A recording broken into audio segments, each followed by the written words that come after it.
Hey, yeah, it's me again. You're getting a double dose of me. You had me last night, now you got me tonight. You all just lucking out. You should probably go play lotto real quick with all the luck you're having. Um, so of course this is the Pulse. I am Seth Eisenberg, and I'm usually on the conservative, always on the conservative corner, but it's my evening to help guide you through the mystical land of politics this evening. So I'll be your guide through the ever changing and ever ridiculous landscape. It's just ridiculous. I mean, like I said, you can't make this stuff up. And if I could, I'd be $1 million screenwriter in Hollywood. But here we are. I'm a wage slave. So someone beat me to it. So I hope you all had a good, it was a hump day. So I hope you're having a good week and looking forward to getting out of work and howling at the moon this weekend because that's what I'm going to do. It's either that or start beating my head against a tree. Howling at the moon seems a little bit better. So I think I'll do that. And it will, yes, and it will involve whiskey. Whiskey is my aspirin. Good whiskey. Well, not even good whiskey. Cheap whiskey. Jack Daniels. I could do Jack Daniels. I developed a taste for that in the Navy. Um, that and cheap beer. I don't know if you've ever been in the military, but Maccabees beer comes in like a tan, like a brown can, and the letters I think it was white. It was literally like one step above drinking dishwater after you washed the dishes. It was nasty, but it was beer and it was cheap. I think we could get a case when I was in, get a case of that for like $3. So if you had $6, you were having a good evening. You could get McDonald's and a case of Maccabees and drink until you were blind. Because that's usually what happened before you got drunk on Maccabees. You went blind. The good old days. Enough with the reminiscing. Let's get to the breaking news because that's what we're all here for. Um, we don't have it up, but I don't know if you've been paying attention. The Italian Navy, we'll talk about this later a little bit. The Italian Navy has decided they want to put their big damn nose into the whole Gaza thing, and they're escorting the flotilla that's going to feed the hungry Gazans. They're going to help break the Israeli naval blockade. Um, that could turn real hairy really quick.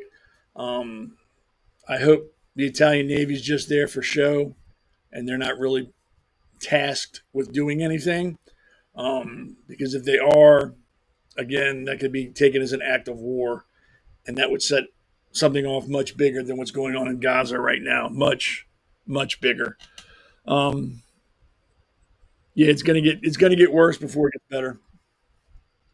There it is. Yeah, they send their support to their fleet, and I was in the Navy, so when we talk about other navies, I have to chuckle because I compare their Navy to ours. It's like some Italian guy in a canoe with a bottle of wine and a 22. That's their Navy compared to us. And we help outfit the Israeli Navy. So pretty much the same thing. A guy in a canoe with a 12 gauge, screaming and yelling obscenities, telling them to move. It doesn't amount to much, but it doesn't take much to start something off. And if the Italian Navy is really there to make sure that they push through that blockade, it could get pretty bad.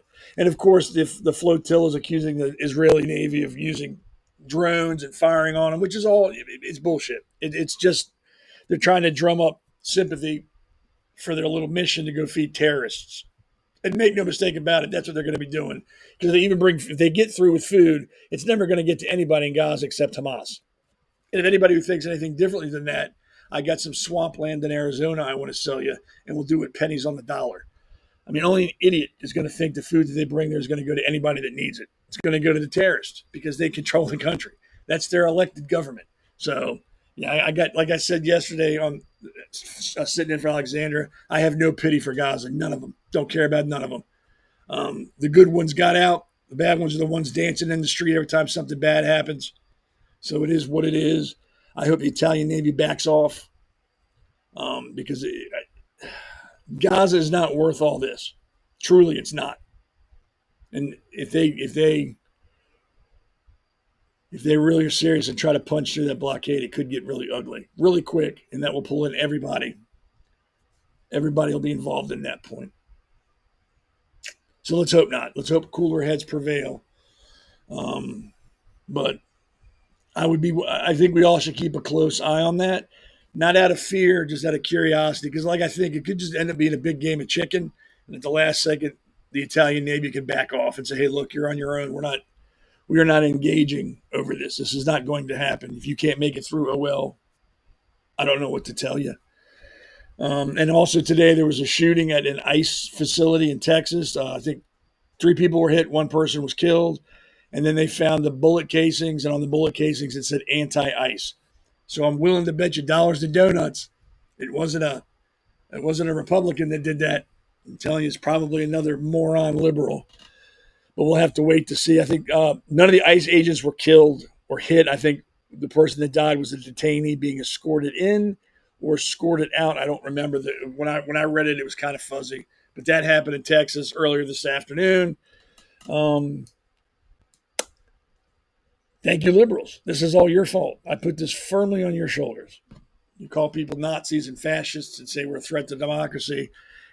You connect with lunatics who listen to you and believe you, and they figure, hey, it's good, I got to kill a Nazi, so they go out and shoot him. I blame the liberals wholeheartedly, 100%. They are disgusting human beings, and now I'm going to generalize because they're doing that with us. I'm going to return the favor. I am generalizing. They are all disgusting. They're frightening, low intelligent, low informed people, and we need to watch them because now they're killing us. Oh, in the open. They're not even trying to hide it. They're leaving little messages on the bullets now. They don't care if we know it's them. So, yeah. And before I get into introducing the host with me, last Wednesday on the show, things got heated. So I first want to say I am not apologizing for what I said. I will never apologize for standing up for being Jewish or going at somebody I feel is being anti-Semitic. I'm not apologizing for that. What I'm apologizing for is the timing. That should have been done off camera or off air, however you want to look at it. Again, I'm not apologizing for what I said.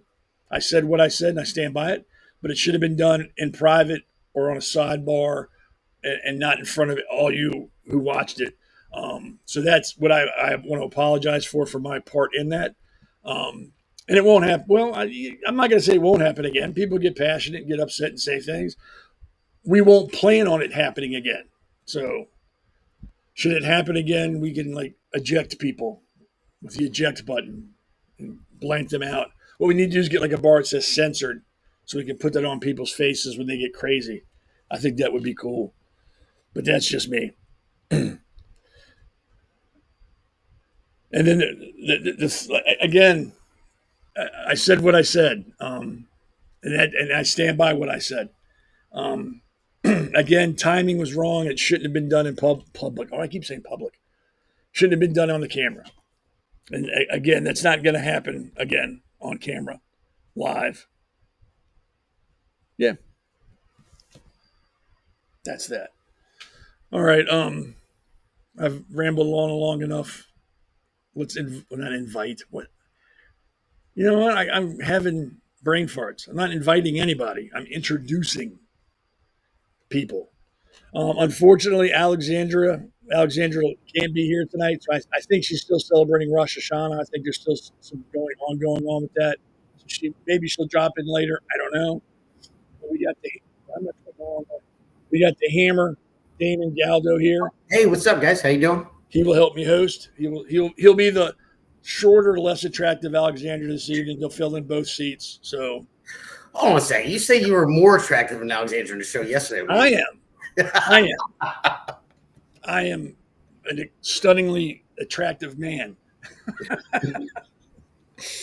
But yeah, we'll have Damon. He'll be here helping me. And like I said, hopefully Alexandra can jump on later. If not, we all understand. And then here is the yin to everybody's yang, the calm before the storm, Elena Barbera. How are you? I'm great. Happy Wednesday. I know. 2 more days. I heard, and I don't know if it's correct, there's only 16 Saturdays till Christmas. Oh gosh, I know. You know what? I'm gonna go. I gotta go shopping. You and me both. where's it going? The year's going by too fast. It's disgusting. Another one. Oh, we cut her off. And our special guest tonight is Justin Murphy. He was on 2 Wednesdays ago. A couple weeks ago, yes, He was sir. on a couple weeks ago, and he got to see the madness firsthand and participate in it. Obviously, he's not scared. He's back again, so you got to give him that. How you been? We're doing well. We're trying to stay young and healthy in this crazy world. It's easier said than done. So Doing okay. let's bring everybody on and get this shindig rolling. All right. So the first segment's called "It's Getting Worse," and it started with just words, and it started with people, the talking heads on podcasts running their mouths, and now it's developed into actual attacks. The first person I want to show, the day before Rosh Hashanah, he was at a synagogue, put spray painted swastikas and other anti-Semitic stuff on a synagogue, and I believe he turned himself in. Why, I don't know, but he turned himself in, and he's a interesting looking fellow. I'll leave it at that until you see him. At first, I thought it was a she, but then I saw the facial hair, and I said, it's probably a she. I don't know. So, like I said, things are getting worse, and it trickles down from here. It just descends into madness. Another guy down in Florida was caught trying to light a synagogue on fire. I think he might have started it, and they caught him. This guy, I don't know. And then the last person I want to show, this happened last week. This was in New Hampshire. He went to a country club, kicked the door in and yelled, "Free Palestine, save the children," and started shooting people, killed one person, injured another. And then I think literally somebody WWE'd him and hit him with a wooden chair and knocked him out. So it's escalating. You can see he's gone from spray paint to burning to shooting, and it's not looking like it's going to lessen up. I have my own reasons why I think it's happening. My beliefs are well known, and I'm not afraid to share them. But we're not here to listen to what I think.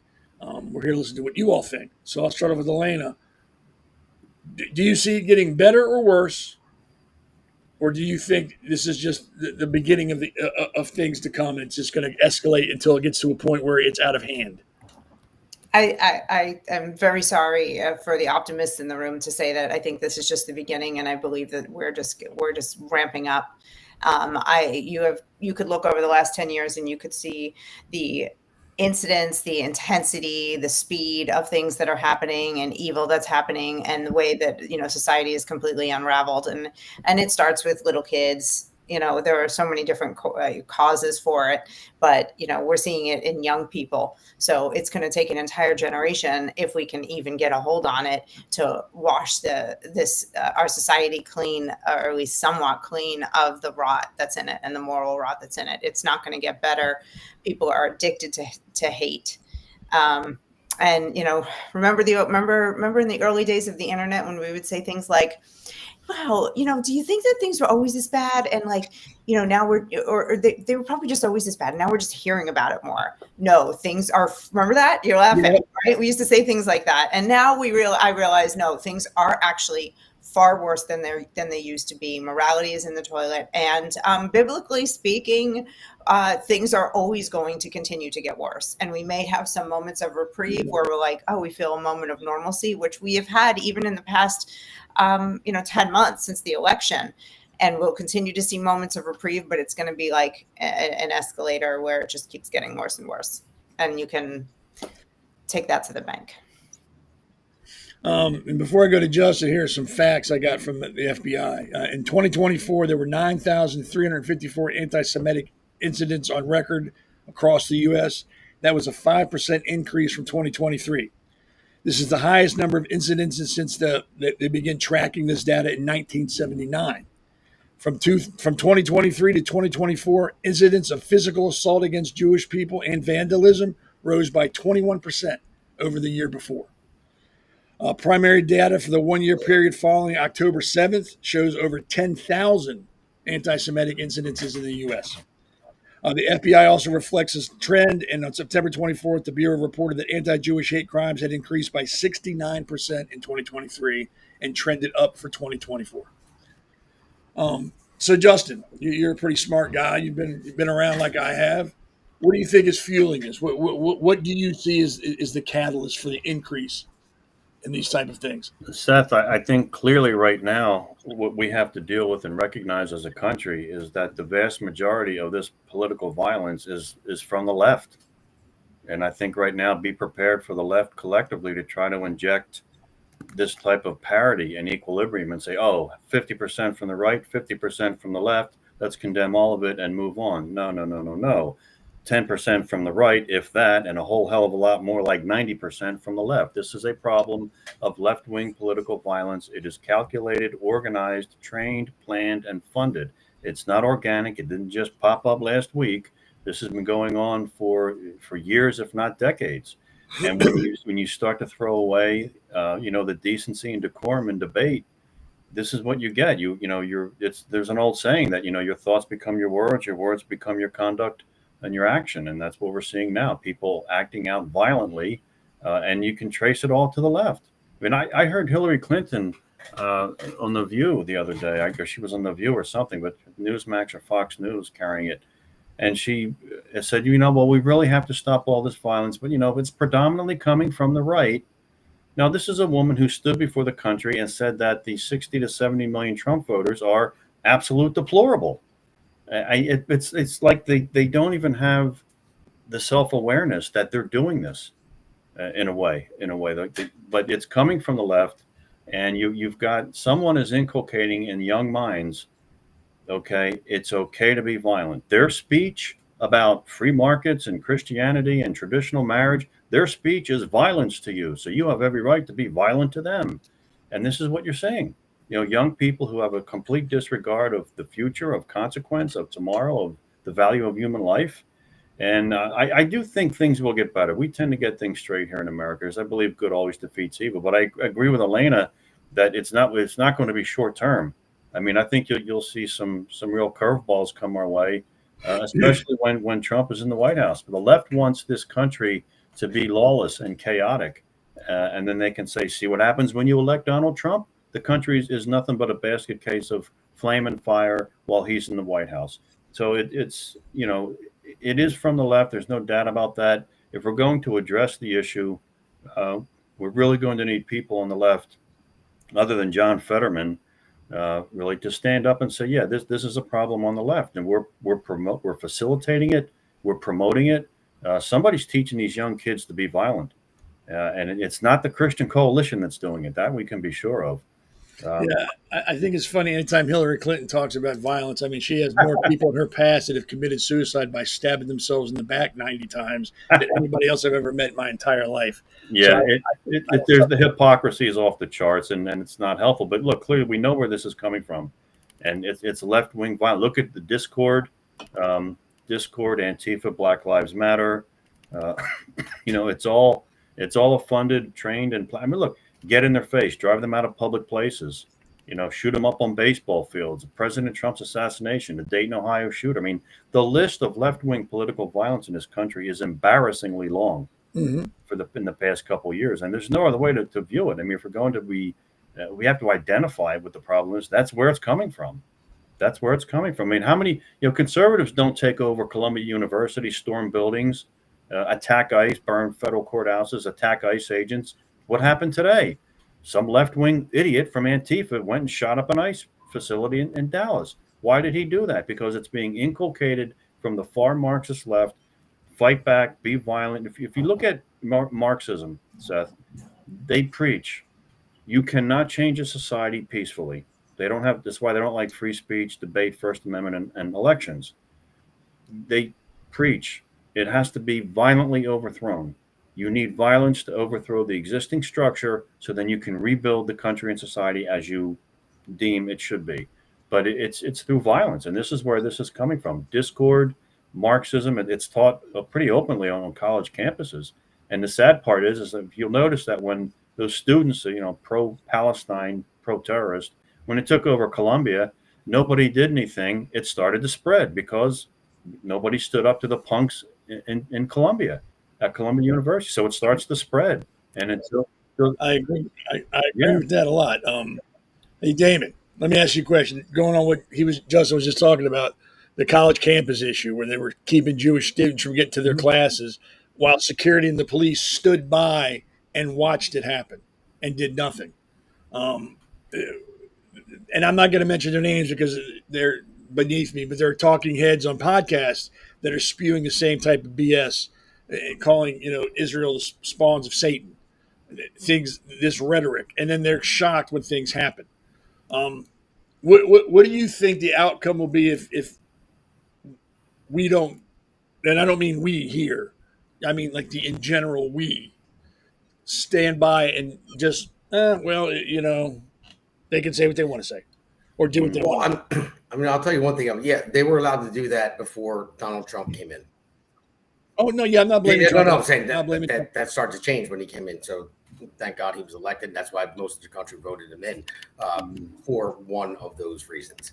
It's due to left wing commentators and media. You know me. I attack media all the time. I can't stand them. I can't stand it. I mean, you have this guy Thomas Chatterton Williams.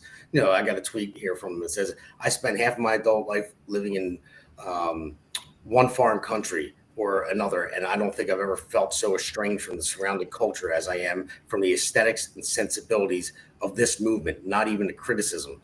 I just feel more home in Greece than in these images." And these images, I don't have them to give you guys right now. It's at Charlie Kirk's funeral. So that's that, and that's what it is.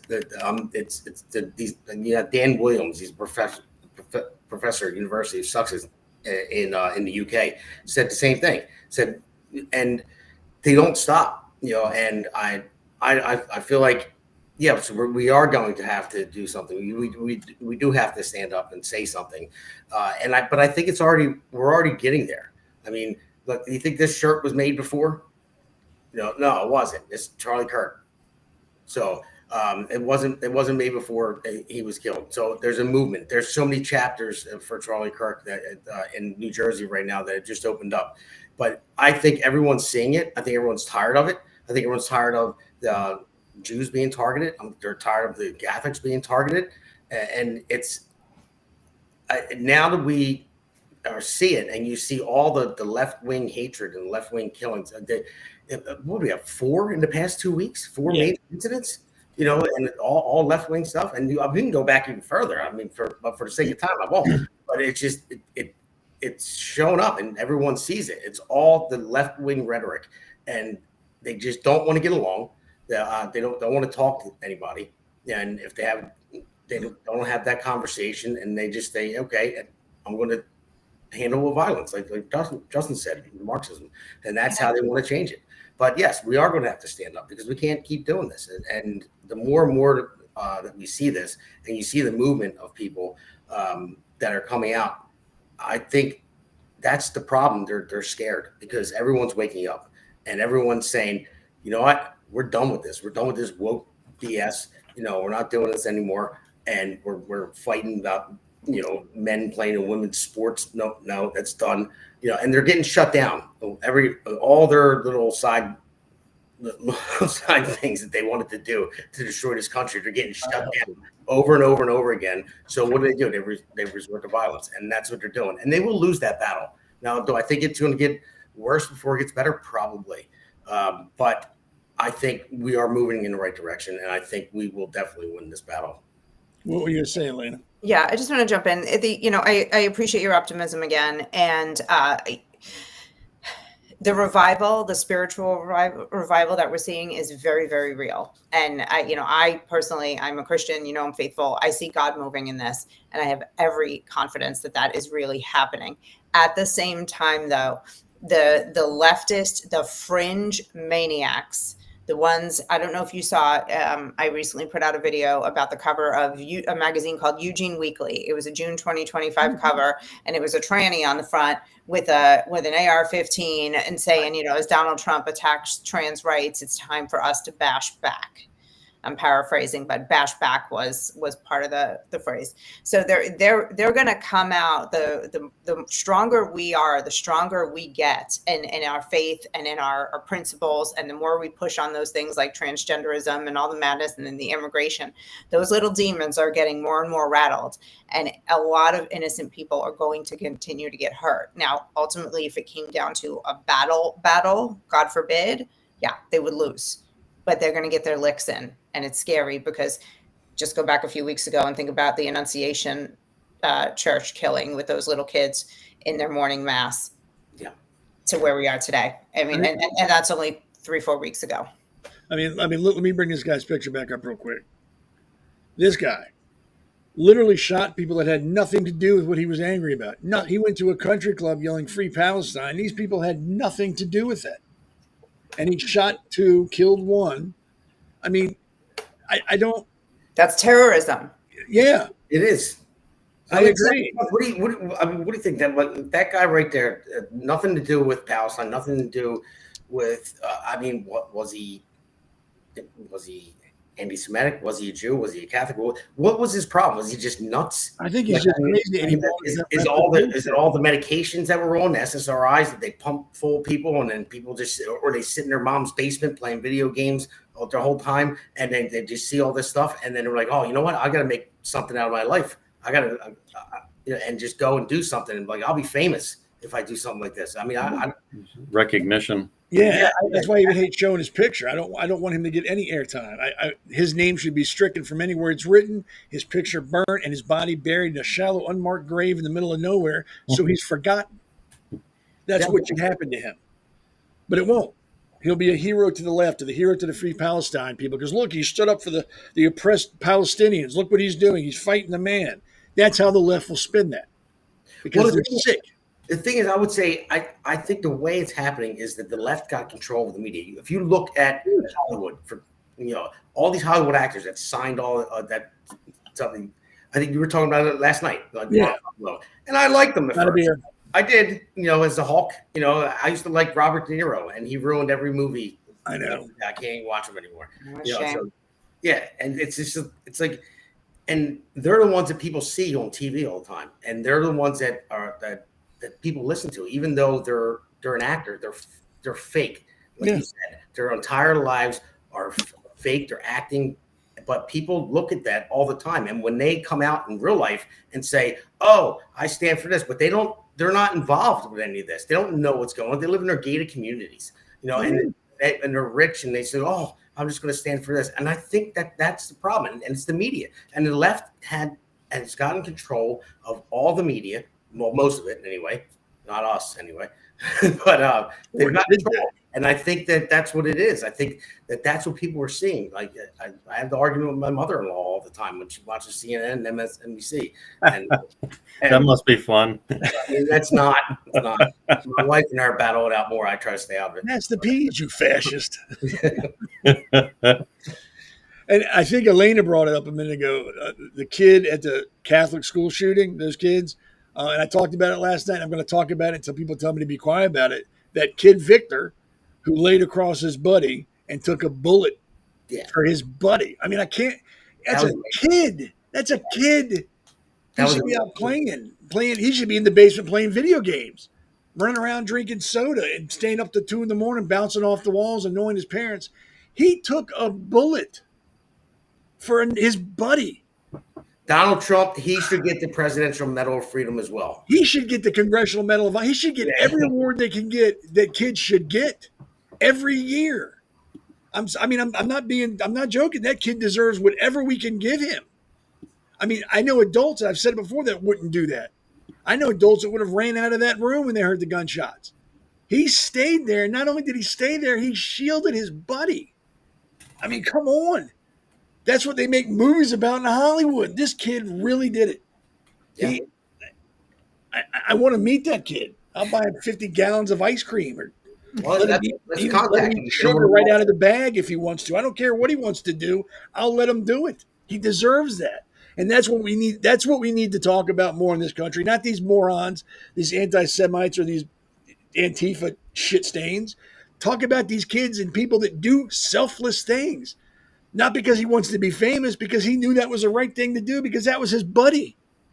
He wanted his buddy to be okay. That's all the only reason he did that.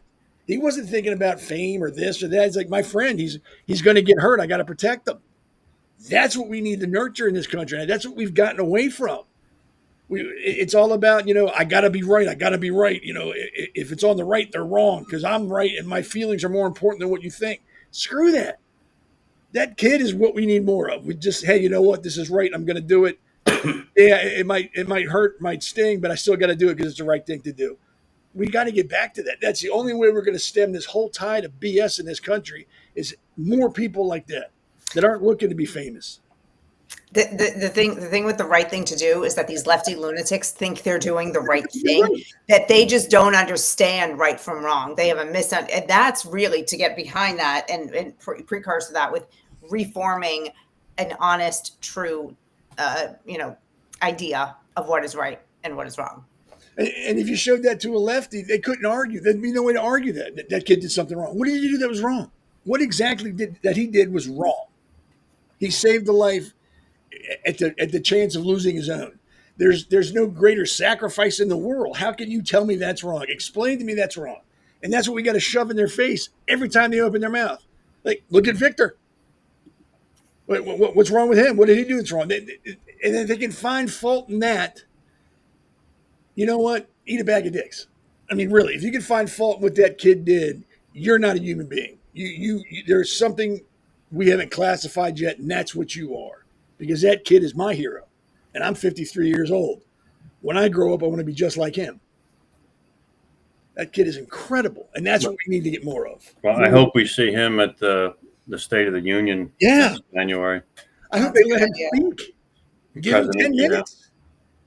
I mean, would be good for the country. You think about how horrible that tragedy was, where you have kids in church and they're being shot by some left-wing lunatic, and then we can't even digest that. A couple days later, that poor innocent girl is stabbed to death on the Charlotte train, and then Charlie Kirk is murdered. It's like you can't even process these; that they seem to come so fast. Yeah, and Justin, I wanted to ask you because you're running for U.S. Senate in New Jersey. Yes, one thing I did leave out, other than the media, what about the politicians? What about Ilhan Omar? Going out there and spew all stuff. I don't want to be a dictator, but we got to take a break real quick, and we can come right back, and then we can continue this. So, got to pay bills, unfortunately.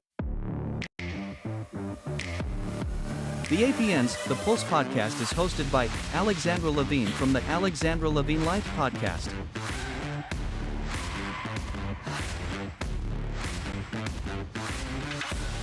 And Damon Galdo from the Jersey Shore podcast.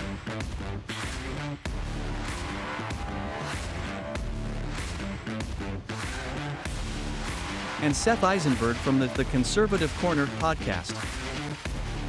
Also, there will be 2 additional guests on every episode. The Pulse is live every Wednesday at 8 p.m. All right, that voice completely threw me. I was like, what? That really just kind of frazzled my brain. But go ahead and finish what you were going to say, Justin. Yeah. I mean, Damon, as far as the politicians, not too long ago in our lifetime, that it would have been unthinkable that the squad would be able to spew the venom and hate that they do without consequence. But today, there's no consequence. They go back home. They get reelected. They're viewed as heroes from the left, not just in the. This is what the Democrats are having an issue with. Their party cannot stand up to these people because this has become their base. Now, I remember back in the late 80s, a guy named David Duke was a state senator from Louisiana. He was a KKK Grand Wizard. Okay, he decided he wanted to run for president in the late 80s. The Republican Party immediately condemned him, excommunicated him, threw him out of the party. No party line, no R, no resources, nothing. He was thrown out of the party. And I don't see that happening today with the left. To Ilhan Omar, Rashid Tlaib, and Elizabeth Warren, they get a pass. They get a platform, and they get a free pass to continually look at Maxine Waters. Is there anybody more vile and angry than Maxine Waters, who stands and screams, run them out of public places, get in their face? I mean, this is coming from the left, but they get a pass and a platform, and that's only throwing gasoline on this fire to young people. It's coming from the left. It's coming from Discord. It's coming from social media, and unfortunately, from the mouthpieces of the Democrat Party itself. And a good test right here is whether or not the Chuck Schumers of the world, okay, and the supposedly establishment Democrats can get together and keep Mamdani from becoming mayor of New York City. But they can't stand up to their base. It's not just a fringe lunatic out there that they can easily disregard. If they go against this, AOC Wave and Ilhan Omar, they're going to have an awful lot of problems with primaries, and they know that. So they've got themselves in a tight spot. But to hear people who represent this country at the federal level speak the way they do about this country and denigrate it the way they do, it's unconscionable. And it never would have happened, even like say 15, 20 years ago. You never would have had something like this. But how far they have degenerated, how far they've moved to the left, where it is accepted in the Democrat Party that this is going to be the type of person that we nominate for office. Okay, there are no moderate Democrats. They don't exist. Maybe John Fetterman, thank God he speaks out on a few issues. God bless him. It's not even like there's a wing of moderate Democrats. They just don't exist. The entire party has marched dangerously far to the left. And I agree with that. And in that vein, I know everybody's aware that Trump went to the UN and pretty much just bitch slapped everybody. Just really stood up there and gave everybody the finger while he was talking. Like, what are you going to do? Eric, what are you going to do? He criticized immigration policies, green energy initiatives, failures to end conflicts. And I think it was funny because what people were focusing on is not what he said. He was upset his teleprompter was out, so he was just picking things up as he went. Yeah, but everything he said was true. There was nothing he said that was not true. He lays it on the line. There's nothing better to watch him tell people that this is the threat that globalism presents to Western-style democracies. And here's some of it. I mean, this is a long one. We're not gonna watch the whole thing, even though I probably want to. But here's some of what he was saying at the UN. Your countries are going to hell. Your country is going to fail. There's climate change. It's the greatest con job ever perpetrated on the world, in my opinion. What is the purpose of the United Nations? Years ago in the 1920s and the 1930s, they said, global cooling will kill the world. We have to do something. Then they said global warming will kill the world, but then it started getting cooler, so now they could just call it climate change, because that way they can't miss. It's climate change. Because if it goes higher or lower, whatever the hell happens, there's climate change. It's the greatest con job ever perpetrated on the world, in my opinion. Climate change, no matter what happens, you're involved in that. No more global warming, no more global cooling, all of these predictions made by the United Nations and many others, often for bad reasons, were wrong. They were made by stupid people that have cost their countries fortunes and given those same countries no chance for success. If you don't get away from this green scam, your country is going to fail. All right. Yeah, that's good. I ended 7 wars. And he went in and talked about that he stopped the wars without help from the UN, 7 of them, and then he's trying to stop others. He's getting no help from the UN. So, Elena, do you think, I mean, and I'll phrase it like the moron to the left, do you think he embarrassed the country in front of the UN, or do you think he kind of made a statement like, hey, we're not playing this game anymore? I think for the most part, he made a like you said, the latter, definitely a stronger statement that we're not playing this game anymore. And he's going to tell these people it is like it is. Look at what is happening in the UK. They are completely overrun by outsiders, and the English culture is being decimated. Since they limited gun ownership years ago, you can get arrested. People are sitting in jail as we speak right now because of free speech, because they posted things on social media that the government found unsavory. Women are being abused at rates of never before by people from third world countries who have no idea of decency. This is just one small microcosm in the bigger picture of what's going on around the world. The lie of climate change. I absolutely believe Donald Trump. And it's just obviously so that some people can make money. I think somebody needs to say it like it is. I don't care what he thinks, what they think about him. I wish he had not complained about the escalator and the teleprompter, though, because I think you shouldn't, if someone's trying to ruffle your feathers, you shouldn't show that they're ruffling your feathers. And I thought it showed weakness on his part, which is unusual for him. And it just gave the left something to focus on instead of the substance of the very important messages that he was saying. Yeah, I agree. Damon, do you think people will ignore what he said, or do you think a lot of those people in the UN quietly agreed with him and said, you know what, I think he's got a point? I think they agree with him. I think they do. And finally, somebody can come out and say what most of them are thinking. I mean, you have Macron and all that. Like, no, not him. Like, he's a far lefty guy. But I'm talking about the rest of them that just were like, oh, finally, someone can say it for us. So now we can come out and step up. And so I think that they agree with him. And the whole thing with the escalator and the teleprompter thing, I mean, I didn't really care about that too much. I mean, I thought he was making more of a joke about it.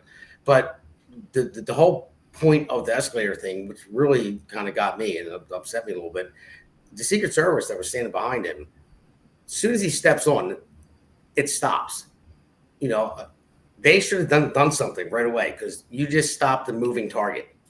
Had him standing there. I mean, that should be. That was my first thought. Like, why would it stop when the second he steps on it? And we have all this violence, all the 2 assassination attempts. And then, we have everything else that's going on with Charlie Kirk and all the shootings everywhere from the radical left wing. And they even said that they're, in some tweets that they were going to stop the escalator on beforehand. But as soon as it stops, when he steps on it, I think the Secret Service should just like took him down. I mean, maybe it would have made him look bad. I don't know, but I'd rather see him alive than dead. But I just thought that should be a serious problem if somebody's going to say they're going to do this and they stop the escalator, and then he's standing in one still position, and that could be a shot taken at him. And it sucks that we have to think that way. It really does. I agree, but keep in mind, we're probably seeing 10% of the Secret Service on scene. There are probably 70 other people. I know. The entire building. They might have jumped up to do something, like, oh wait, something's going on. I am sure they were all over that. It was just something I thought of. Like, no, I got you. They tweeted about it and said they were going to do it. Like, either was going to be a prank to make them look bad or whatever it might be. But if they stopped them, where were they? Who stopped the escalator? That's what I want to know. Like, who does it to the president of the United States, to your commander in chief in our own country?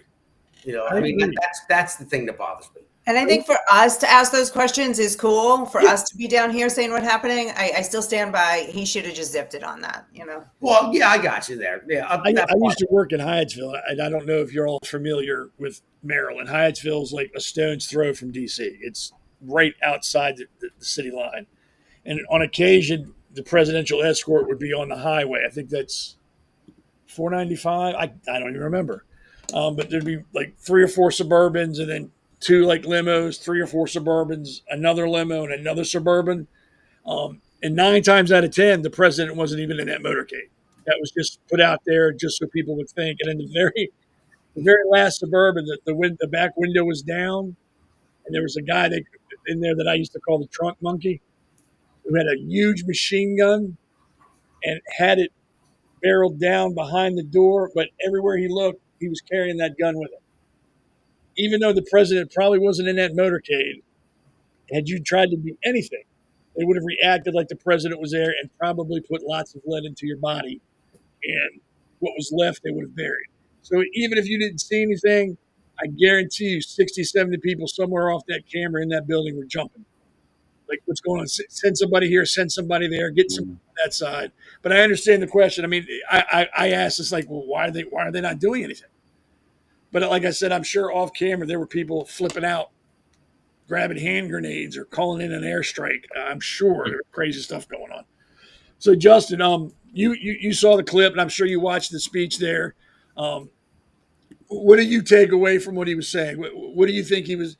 because I know when politicians speak, what they're saying is not always what they're trying to convey. Right. There's always something behind it. What do you think he was ultimately saying to the rest of the world? Look, this is leadership. This is strength. I mean, the guy walks to the UN General Assembly and tells the world what few people have the backbone to do. And I think he's shooting them straight. Immigration is ruining Western Europe. You better get a hold of it. Plain and simple. This climate scam has pervaded too much government policy, environmental and economic, and it's destructive. And it's about control. People can see, electric vehicle mandates. It's about control. That's what this is about. I just think, the world. It's so refreshing to see someone use that platform to be so painfully and candidly honest with people, and that's what I take from it. I mean, I think he's saying what he means and means what he says. Oh, I've never ever thought Trump was mincing words. I've never got the impression he's kind of like, well, I'm not really sure what I want to say, so I never thought he was mealy mouthed at all. Like I said, my father's a New Yorker, so every time Trump opens his mouth, I see my father's face. It's just that's my dad. That's exactly how he talks to me when I was a kid. Hey, you screwed up. You're an idiot. Don't be an idiot again. Don't mess up. He didn't mince words, and that always makes me laugh when people complain about the way he talks. And Elena knows, she's from New York. That's timid for New Yorkers, the way he talks. He's being a very polite New Yorker. Yes. They are no nonsense, in your face because you looked at him for 2 seconds too long. They're just very blunt, direct people. That's just the city. That's how you have to be in a city. You can't be a pushover in New York City or they're going to eat you up. So I've never been offended by him. And I've always thought, like I just said, when he speaks, he's not trying to mince words. He's saying exactly what he thinks. Yeah. And if it offends you, suck it up, Buttercup. I don't care. I got other things to do than worry about your feelings. And I agree. I think he told the whole world, like I said before, we're not playing this game anymore. If you all want to do it, that's fine. But I'm going to point it out and let everybody know how stupid you are. So when things do come to a head in your country and you're complaining and crying for help, I'm going to go, no, I warned you. I told you. I was in the UN and called you a schmuck. And you ignored me then. But now you need my help. I'm not doing it. You're on your own. Figure out your own issues. And I agree. Europe is falling. It is falling. It's almost like the Middle East north now. It's everywhere. England is a joke. France is a joke. I think it's even got all the way up into the Scandinavian countries. Yeah, I mean, England. My belief with England is that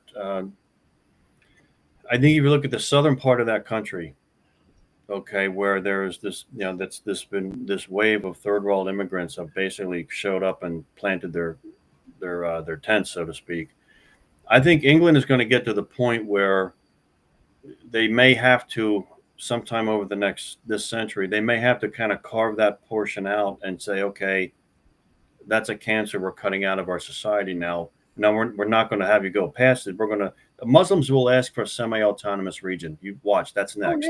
Oh, yeah. And then, England is going to have to make a decision. Okay, if they say no, what are you going to do? Force them out of your country, or tell them no and then put up with the violence? I mean, they're there to take over and destroy. They're not there to assimilate and get along with you. And that's what this Marxist globalism pitch to these people of Western Europe for the past 3, 4, 5 decades is going to prove to be such a disaster. I think England may have to get to the point where in our lifetime we see them cede small portions of the southern part of their country to these immigrant groups and say, okay, yours. What really makes me sick that I read today? There's actually people in the U.S. Congress trying to pass a law banning Sharia law from being enforced in the U.S. Mm-hmm. They have to make a law saying a law from another country can't be used here. Right. I don't get that. Why? And that goes back to what you're saying. Muslims from the Middle Eastern countries aren't looking to fit in where they go. They don't want to adapt and belong. They want to own, take over, and dictate what goes on. Correct. It can't happen.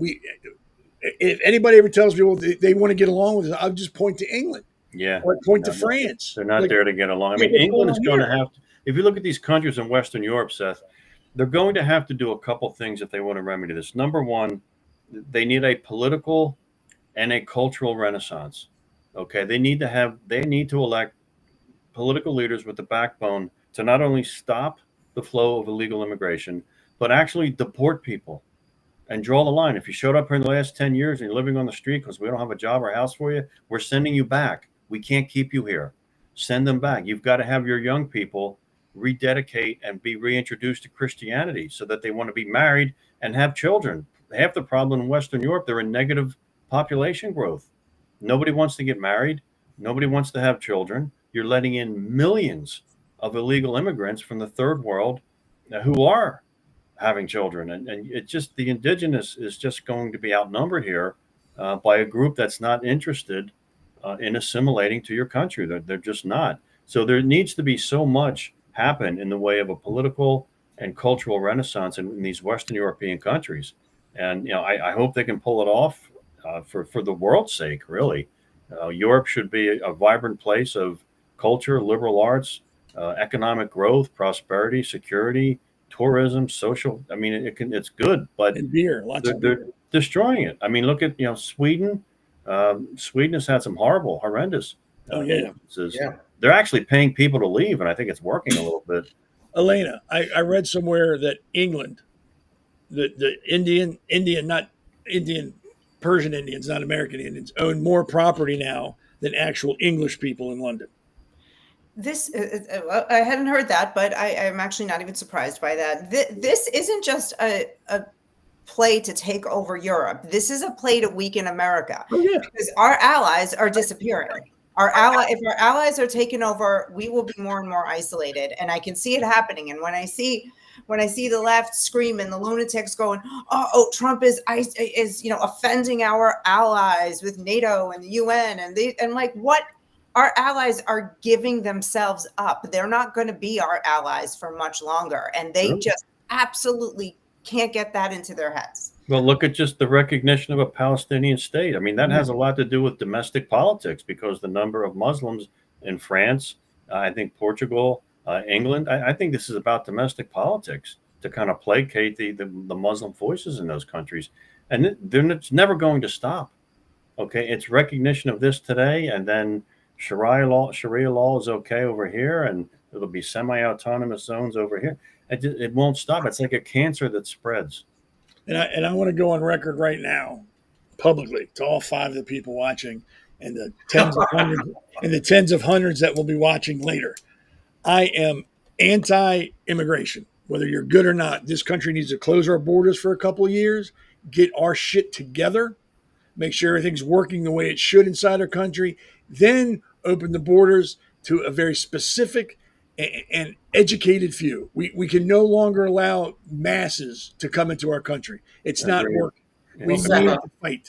I would say this, just like I know we were talking about Mark Ruffalo earlier, who I can't stand anymore, but in the Avengers movie, when they said, we have a Hulk, we have a Trump. Yeah.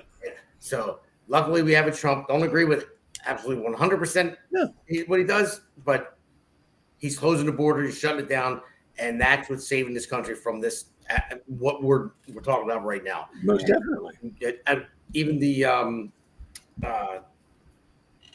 trying to remember Hungary, the president of Hungary. I watched the whole video on him. He was talking about closing the borders, and they're very right wing, and they were talking to Trump, and they just shut their borders down. Like Europe was actually. So did Poland. I think Poland did the same thing. Yeah, and they were chastising them, and they were fining them like $1 million a week for closing the borders, and European countries were. But he said, "No, I'm going to do it," and he did. So glad he did. Glad Trump shut down our borders because we were in a mess. Oh yeah, but we're still not that far from the cliff when we can't. No, we're not. We are not. No, I mean, it just takes one. The Democrats are really holding on to protecting these illegal aliens because they're really, really hoping they can run out the clock on Trump's presidency, and then they can get these people on the books as voters. We have to move faster and harder on getting this cleaned up. Yes. And this is another thing. And again, everybody's watching is when I speak, I'm not speaking for anybody else. So please don't think if Seth says this, Justin's on the show, Justin must agree with Seth, or Elena must agree with Seth because she's there with him too, and same with Damon. Definitely not. Yeah, definitely not Elena. So when I say something, please don't put it in their mouths. It's not them. I'm not speaking for them, and I never would because I respect them enough not to go, well, I think Damon thinks this. I personally believe if you're not an American natural citizen, not born in this country, you should not be able to hold a political position anywhere. And I'm talking about from dog catcher to president of the U.S. You are ineligible to run for political office. You can speak for me. I agree. Okay, I Well, speak for I agree with Seth, especially tonight because he said he's wearing pants. Yeah, I'm wearing pants I too. want to- So yeah, I don't think if you're not an American citizen, you cannot run for political office. I don't care what it is. Board of Education, dog catcher, meter maid, nothing. That's And how you get the Mondani's. Yeah, and if that makes me a xenophobe, I'm a xenophobe. That's fine. I'll wear that like a badge. I firmly in my gut believe that, and the reason why is because if you're not born here, you have no reason to care what happens here. You're not vested in this country. You have no history here. You have nothing to cling on to or hold on to. That's No. Seth. You're right. I always tell people when I would speak about immigration, and we talk about legal immigration, who's contributing, illegal immigration. I would say, listen, the reason immigration has been so successful in this country in previous decades and centuries is two things. Number one, they came here legally, and number two, when they got here, they assimilated. Yes. And that second part is really the crux. That's why your melting pot works. The assimilation today. Too many come here and they want hyphenated Americans. They want to repatriate their money. They don't want to learn English. They want their own Sharia courts or whatever the case may be. It's the assimilation that makes immigration work. Assimilation has made our immigration experience successful, and that's being challenged right now. Yeah, we used to be a melting pot. Now we're a tossed salad. Yeah, we're all in the same pot, but we're not mixed together. We're kind of sitting on top of each other. This is separated from that. This is still its own thing. We have not melted to become one thing, and I don't agree with that. All right, we got to do one more break here, and then we come back. We're going to have Seth Court, and you're not going to like it. America's Pulse Network. The mainstream media is bought and paid for. The truth is twisted to fit their agenda. But America is waking up because podcasts are the future for trusted media. Welcome to the America's Pulse Network. It is a network built by patriots that upholds the Constitution. The America's Pulse Network stands for God, truth, and the America First movement. There is no corporate propaganda, no government spin, just real news, real talk, and real voices fighting for faith, freedom, and the future of this great nation with common sense. Here are some of America's Pulse Network podcasts. Alexandra Levine Live, hosted by Alexandra Levine. Jersey Shore Podcast, hosted by Damon Galdo.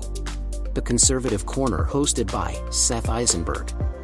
APN's The Pulse, hosted by Alexandra, Damon, and Seth. So tune into America's Pulse Network on the following social media platforms: X/Twitter, Rumble, Truth Social, Facebook, and YouTube. Join the revolution. Because the pulse of America beats for God and country. America's Pulse Network is for faith, family, freedom, and truth.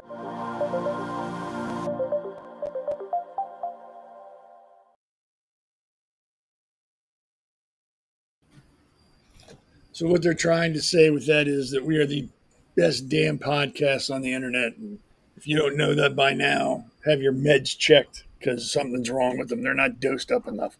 Like and subscribe to America's Pulse Network. So the next segment is called On the High Seas. And I don't mean like high sea the drink. I mean high seas. A lot of people are complaining that Trump has overstepped bounds because he is literally putting vessels on the bottom of the ocean that he believes are drug runners. And I think that is great. I don't see a problem with it as long as they are drug runners. If they're trying to move drugs into the country and he's putting these ships down, awesome. I have no problem with that at all because I believe they've been the narcotics cartels have been designated terrorist organizations, which means they are open targets if they are somewhere where they can be hit. I have no problems at all, not just because I'm a Navy man and because I think it's cool, because they're peddling poison and killing our fellow countrymen. And don't get me wrong. I understand you can't have drugs without demand. I understand that. It's not like they're bringing drugs and then forcing them on people. I get that. But until we can control the flow, we can't curb the demand. As long as they can get it, we can't fix that problem. So do I think doing this alone is going to end that? No, I don't. Do I think it'll put a bump in the road? Yes. And maybe it'll cause cause some of these guys a moment of pause when they're getting ready to jump on that boat. Like, Pepe didn't come back last night. I don't know if I really need the money. So maybe I'm not going to make this run today. And I think we got a video from the Navy I think this is the most recent reach out and touch somebody they did. I'll play that video. Reach out and touch somebody. Here's Pedro and his buddies cruising. I think that's the Pacific. They probably got a load of fentanyl or heroin. They're like, hey, this is a great day. I've just made 75 cents. Oh, my God, my head hurts. And that's it. That's how we need to treat our cartels. That is exactly what we got to do. Because believe it or not, cartels have their own armies. Cartels have submarines. They do. We can't treat them like the guy in the corner who's selling joints. Most of the people who run the cartels are ex-military or ex-government. They don't just pull people off the street. They pull them off and put them in boot camps and train them. So you're fighting an army. This is the only way you could fight an army. Of course, the people on the left are saying you can't do that. You're a murderer. It's against international laws, blah, blah, blah, blah. So, Damon, what do you think? I love it. I love it. I love every minute of it because if you think about it, the way that they're doing this, the Department of War and Trump and it's called out what they're doing, and they're showing it. They're declassifying it and showing the video. That's deterrent. Peace through strength. Ronald Reagan, one of my favorite presidents. Speech on my wall over here. But yeah, that's what it is. So if you think about the amount of fentanyl that kills Americans every year, where are we at? Like 100,000, I think. So about 100,000 a year. Yeah, about 100,000. Yeah. So that's an act of war. If somebody came in and just killed 100,000 Americans, now I get it. Like you said before, there is demand. It's people's choice to do it. But if it wasn't available and it wasn't pushed in here, I mean, I grew up in Philadelphia and I go back to Kensington Avenue, and you can see Kensington Avenue is like zombie land. I mean, these people are so emaciated, and the wounds they have on their arms from shooting up the fentanyl, and they're just laying all over the ground. All the stores had to shut down. Like Kensington Avenue used to be like where you would go to shop, but that ain't happening anymore. Everything's shut down. It's disgusting, and I feel bad for the people, even though it was their choice. But if it wasn't here, it wasn't available, wasn't pushed, I think it could. You could say it's an act of war. Shoving all that, like China, they make the precursors for all this stuff. They send it to Mexico or any other country, and then they traffic it over a border or try to bring it in on those old boats. So yeah, zip, knock them out.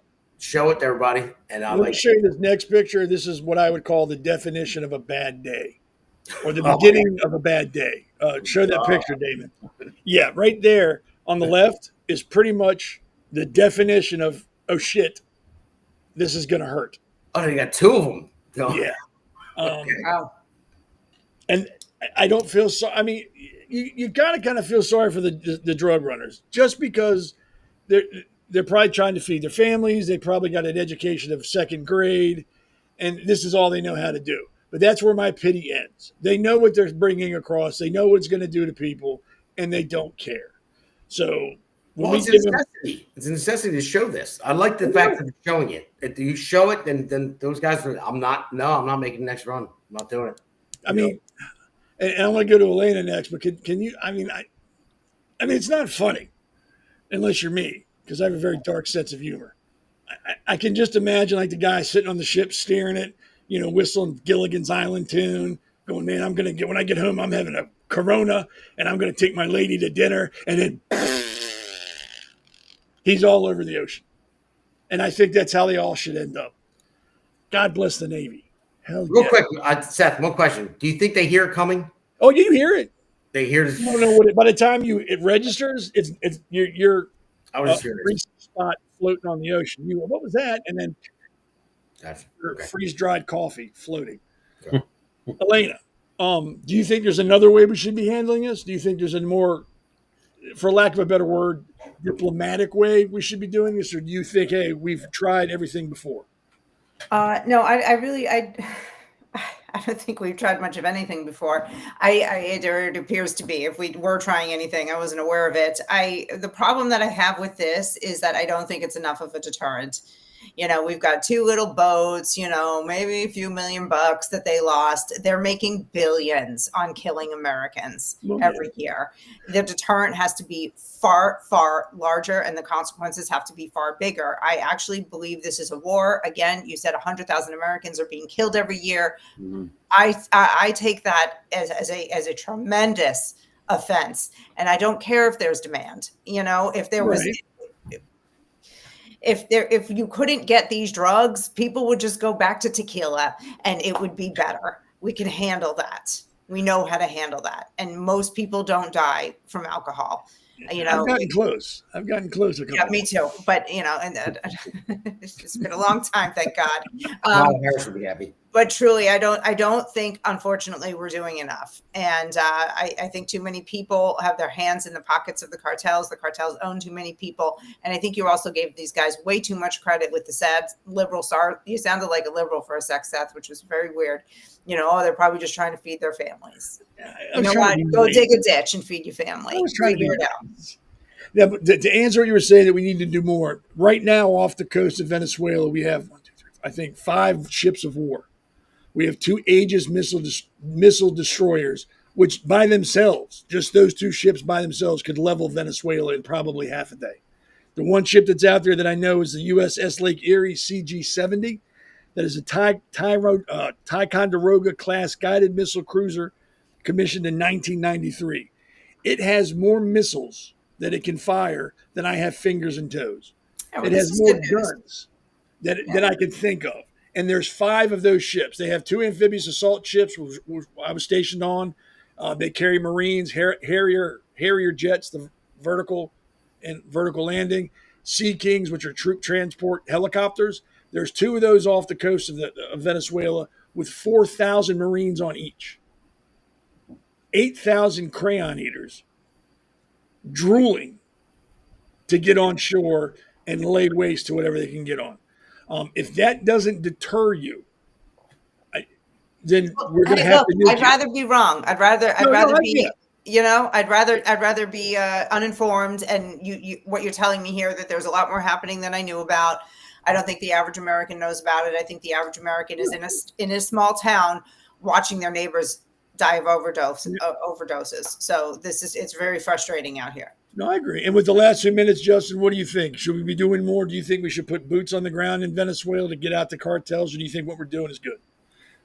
Seth, I have always supported using the U.S. military in the war on drugs. I have always supported using the U.S. military to protect this country from whatever the invasion may be. So I'm absolutely 1,000% behind this. I think it's great. Elena, you have your point is very acute. We just need to up the game. It can't be I just took out a rowboat. No, we're going to not only secure our border, deport the criminals that are here, dismantle the gangs that are on our soil. We have every right to go into these other countries and take out these fields, factories, whatever they're doing to manufacture the drugs. We have the capability to do it. And our military we should use it. And I'm absolutely glad this happened. I think it's the right thing to do. It's a good policy, protects the country, but it does have to be. It has to be more prevalent, and the drug dealers have to realize that we're not just going to do this every once in a while. We see something coming into this country that's detrimental to our people. Our military is going to have a green light to destroy it. Air, subsurface, surface, whatever the case may be. Just the Navy. That's all we need. That's all you need. If the Navy can't shell it, they can fly planes over and bomb it, and if they can't bomb it, the SEALs can kill it. We don't need anybody else. It's the Navy. Right. And before we go to break, just a little bit. I got to show this picture one more time because I'm telling you, I have a very dark sense of humor, and every time I look at it, it makes me chuckle. Let me bring it back up here. I don't know why that just makes me chuckle. And it's wrong. People died. It should not be funny to me. It makes me smile. I'm sorry. And if that makes me a bad person, I'm a bad person.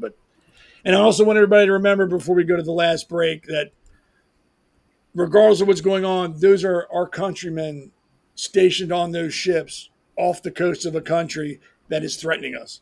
Yeah. They're away from their families. They're away from everything they know. They have sacrificed. They're sacrificing their time and possibly their lives to make sure that we're safe.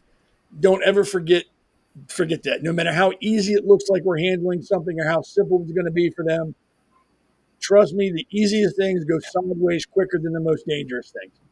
Because when it's easy, you're not prepared for it. When it's dangerous, you know it's going to be bad, so you're kind of set up for it. Um, they're my brothers and sisters down there, so anytime they get put in harm's way, I am concerned. And I will be concerned until they moor on their pier back at their home port. So just keep that in mind, that they are there doing a job that a lot of the people in this country wouldn't want to do or couldn't do. Because keep in mind, no matter what you do in the military, from an office person to a cook, you are there to facilitate the killing of the enemy. That is your job. No matter what you do, it is geared to kill the enemy. You're feeding people to kill the enemy. You're making paperwork for files on people to help them kill enemies. There's nothing loving about the military, nor should there be. It is not there to hold somebody's hand. It is not there to hug people. The Marines are not there to be friendly. We don't make guns to shoot flowers. We make guns to kill the enemy. And I agree with everybody said, if we've sent them down there, that's what they should be doing. That's what they're trained to do. That's what they have the equipment to do. We have the most lethal fighting force on the face of this planet.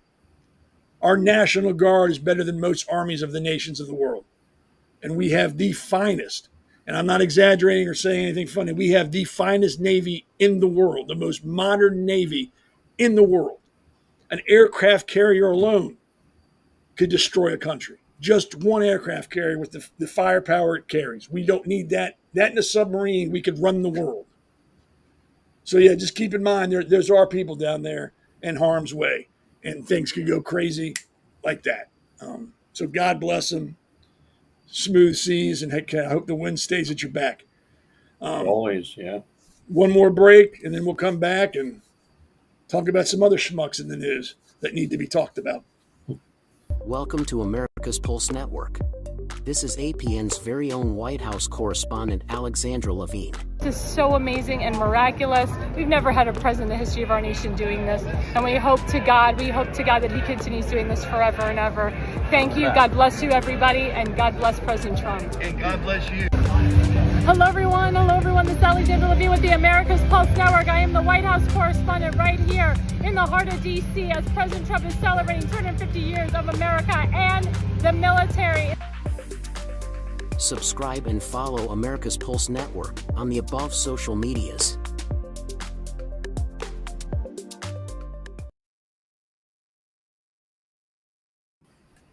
See, that's the voice I'm used to. That voice there, the one before was just frightening to me. I thought I was losing my hearing. All right, so we got 10 minutes left. So what we're going to do is, this one is called A Little Bit of Everything. We got Marcone stuck in traffic because Trump thought it would be funny. We got Jimmy Kimmel with his crocodile tears. Oh, I'm so sorry. And a couple other things we're going to talk about. So the first one is Marcone. He was his motorcade was blocked because Trump's motorcade was in front of him and they shut down the road. He actually called Trump and said, hey, can you clear the road for me? I can't get through because of you. And he ended up walking. So I can only imagine what the answer to that phone call was. So really quick, I think that was a flex. I think that was Trump going, hey, I'm in charge here. You're not. What do you think, Justin? Could be. I mean, there's a hierarchy here for sure. It's kind of funny. But oh, I laughed. No, I think there's a hierarchy. Look, Trump's a leader, and he knows America's place in this world as a superpower, and he wants to lead. He wants to project that power, and he wants to lead individually. He wants the country, I think, like Reagan, to be that shining city on the hill.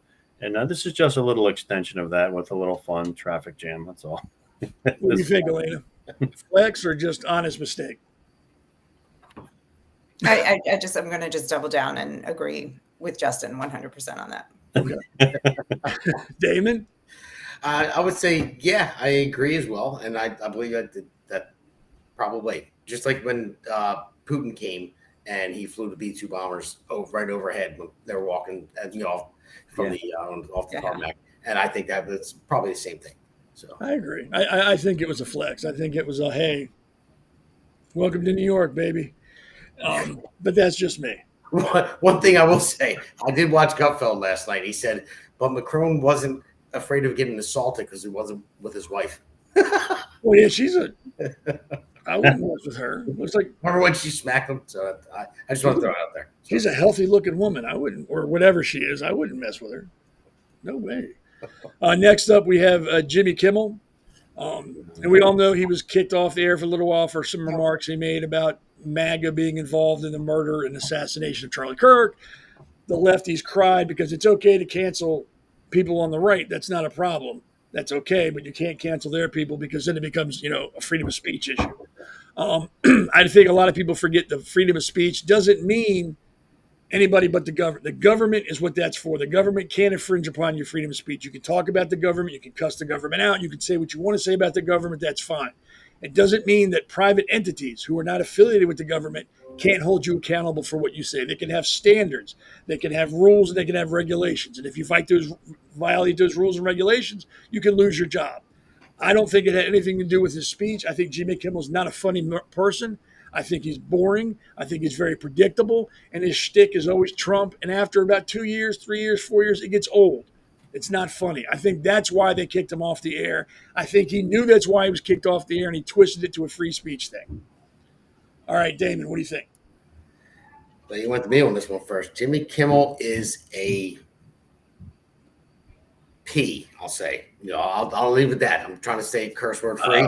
Even if it's he is this guy went from the Man Show where he degraded women and everything else, and then he cries when Trump gets elected, and then he cried again with his fake apology, saying, I'm sorry about what I said about Charlie Kirk. He didn't actually say that. He never apologized. Yeah, he was just saying, I never meant to make it look like I was saying anything about that man's death. And he cried about it. Look, he's an actor. He didn't cry. Yeah. He acted like he cried. He was like choked up. He never cried. He's an actor. It was fake. Yeah. And listen, I don't care if ABC and Disney want to bring him back on and they want to waste their money on him again, and they're going to just let him get. You'll see eventually. I mean, I don't think the other networks picked him up. They're not airing it. So if they want to do that because people are crying about saying, "Oh, it's against free speech" and all that stuff, no, it's not. It was really about ratings. They're trying to do that merger, and that's what it was. And we're like, he's not making any money. He's costing us money. That now's the time to we'll get rid of him. So, and that's what happened. And then you had everyone crying out there. Well, not even everyone, but a very small amount of people. And they let him back on. So, hey, listen, you want to let him back on? It's your money. Have at it. What do you think, Elena? You think he really thought it was a violation of his First Amendment rights, or do you think he knew he was screwed and just used that to get back on?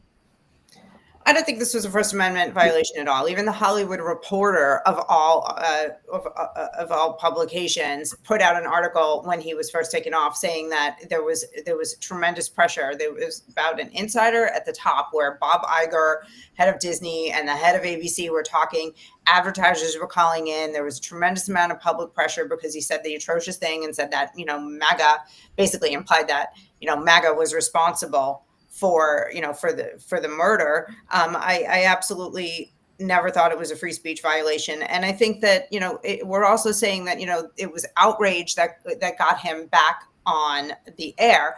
And, but we also know that the top leadership sat and had multiple talks with Jimmy Kimmel. That's what got him back on the air, that he was going to go on and say something smushy that would sort of be a lukewarm apology. And excuse me for going on for a minute, but in his apology, he said, I even put up an Instagram post the other day, and I want to read you that Instagram post. Okay. This was the day Charlie Kirk died. Jimmy Kimmel said, instead of angry finger pointing, can we just for one day agree that it is horrible and monstrous to shoot another human? On behalf of my family, we send love to the Kirks and to all of the children, parents, and innocents who fall victim to senseless gun violence. So there's so much there. I could be dissecting this thing for an hour, but I'm just going to pick one part. Instead of the angry finger pointing. Only a few days later, he went on and finger pointed at MAGA and did it with a smile on his face. Yep. And then last night we went on the air and cried and was like, I wasn't trying to hurt anybody. This person doesn't belong to anybody. They're like a rogue lunatic. No, you were absolutely doing the thing that you yourself said, don't finger point, because he didn't like having the finger pointed at his party, which is exactly where the finger belonged. Oh, hell yeah. So you know what, Jimmy? A la fangoule. Trying to be clean. I'll be dirty for you. Don't worry. All right, Justin, what do you think? As far as his apology, Seth, fake, absolutely fake. I didn't buy a word of it, and I think the broader kind of cultural aspect of this is the sadness and alarming aspect to see the left more worried about him losing a nighttime slot than the actual murder of a young man who was simply exercising what belongs to all of us, which is the First Amendment. I mean, to see collectively the left not upset that Charlie Kirk was murdered, to see collectively the left basically rejoice and pervade social media platforms with good aim, glad he's dead, go after his family. He deserved. I mean, we saw the sickening social media posts.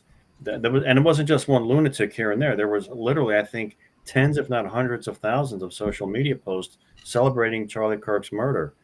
And the left, of course, react where they're all upset that freedom of speech is being lost in America because Jimmy Kimmel lost his spot on ABC for a total of 3 nights now. Yep. Where they did nothing but celebrate and rejoice the murder of a young man who simply was expressing what he believed in life. You know, I agree.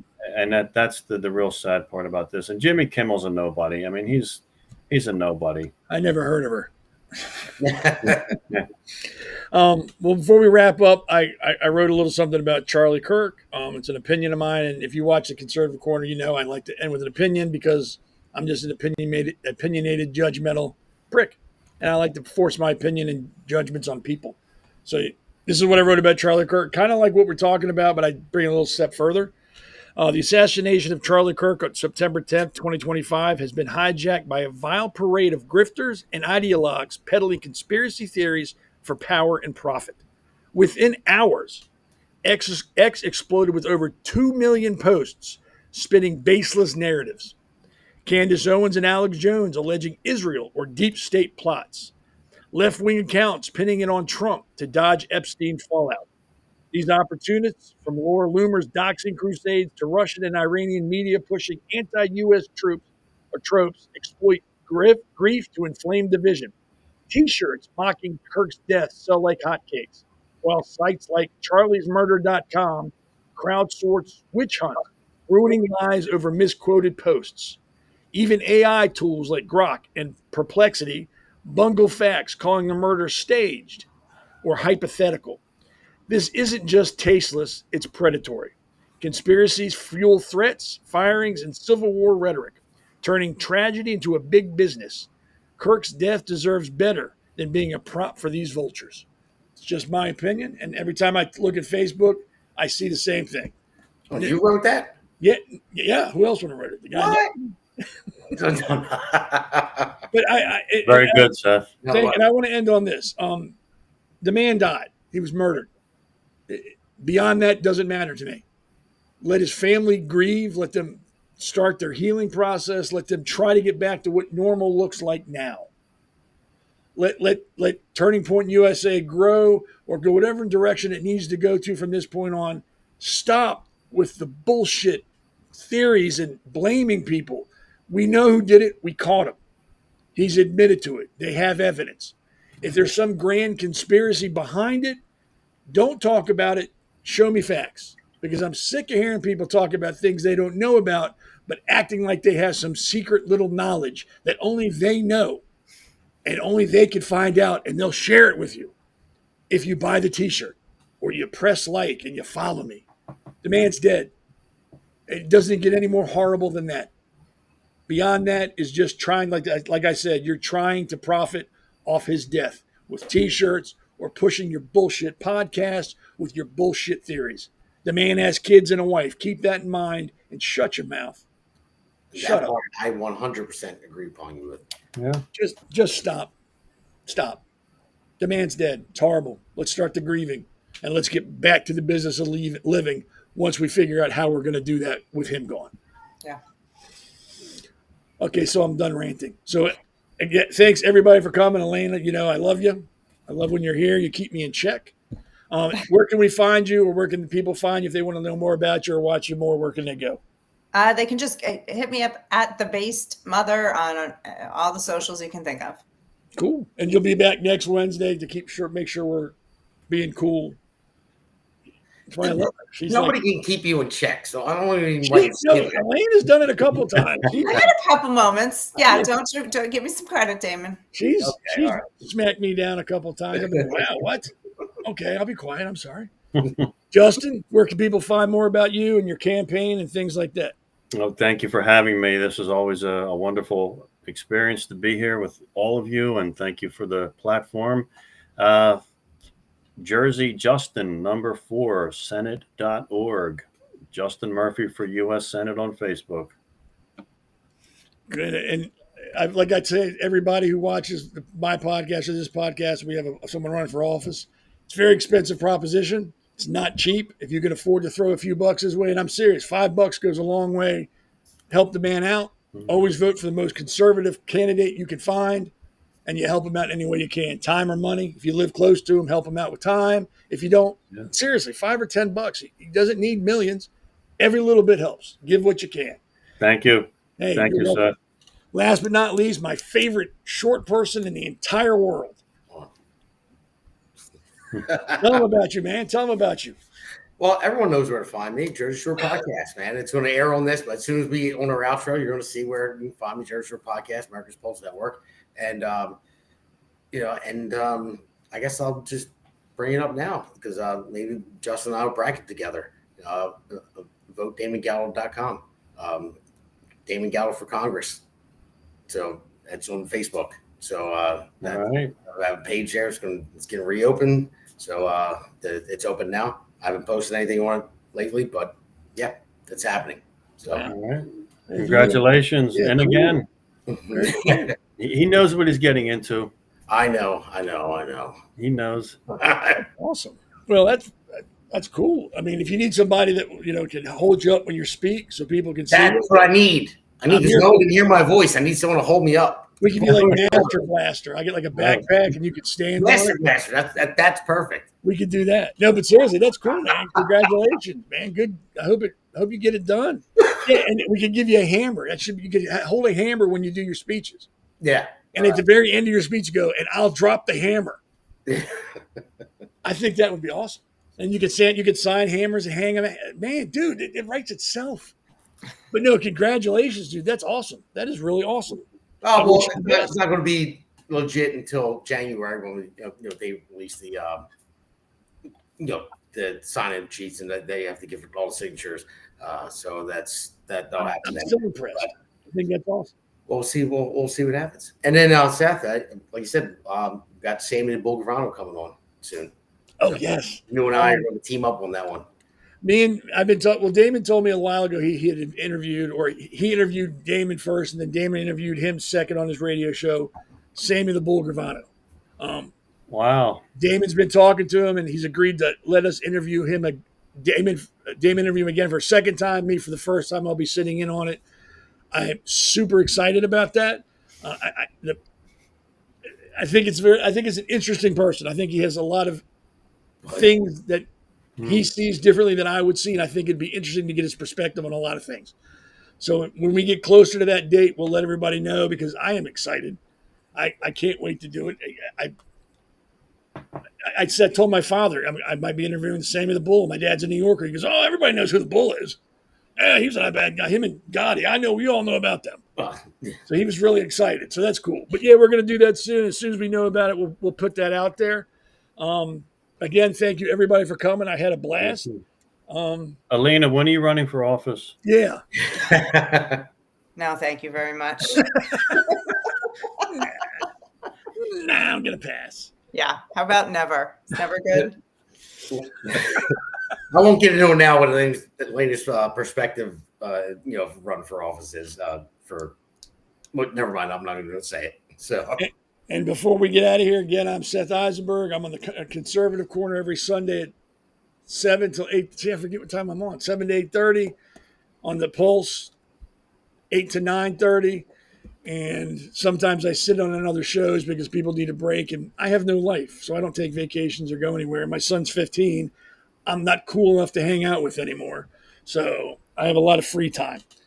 So everybody who's watched, thank you very much. We appreciate it. Remember to tune into all the shows and follow everybody. And we will see you, or Damon will see you later this week. I'll see you on Sunday. Elena will see you next Wednesday with us. And enjoy the rest of your week. And remember, as long as you're living by a set of principles and not by a party's line, you're going to lead a really good life and leave a legacy behind that your family can be proud of. So everybody have a good evening, and we will see you later. Sounds the good. Phillies won. The Phillies Thank won. you. Nice. Have a good one. Congrats. Bye. Good night.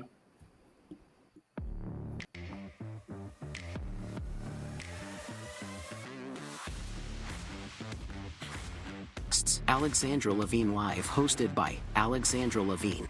Jersey Shore Podcast, hosted by Damon Galdo. The Conservative Corner, hosted by Seth Eisenberg. Because the pulse of America beats for God and country, America's Pulse Network is for faith, family, freedom, and truth.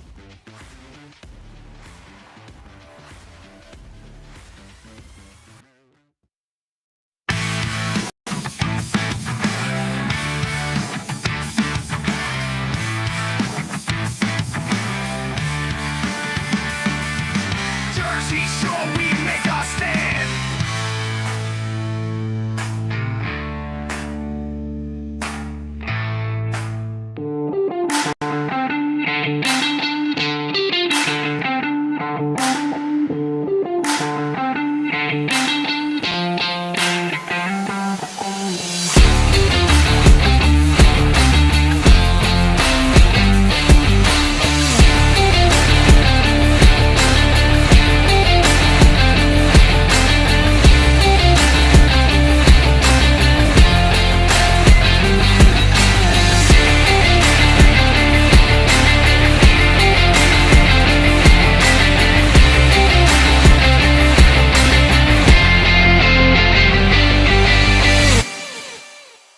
Conservative Corner Podcast. Hoist the standard. Stand fast and sail with Captain Seth Eisenberg every Sunday at 7 p.m. Eastern. Yo ho, all hands, hoist the colors high, heave ho, thieves and beggars, never shall we die.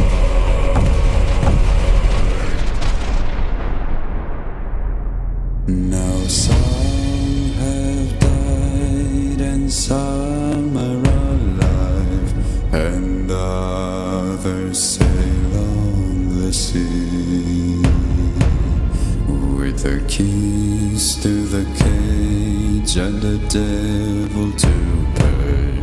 We lay to fiddler's grave.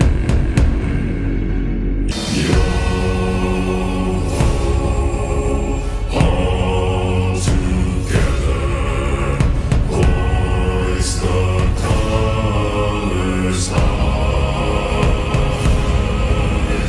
Heave ho, thieves and beggars, never shall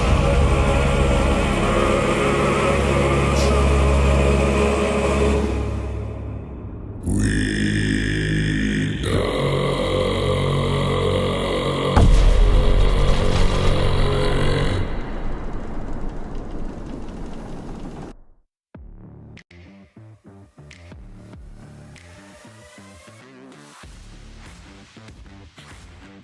Alexandra Levine Live, hosted by Alexandra Levine.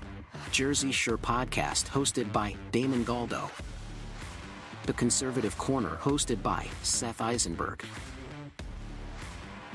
Because the pulse of America beats for God and country, America's Pulse Network is for faith, family, freedom, and truth.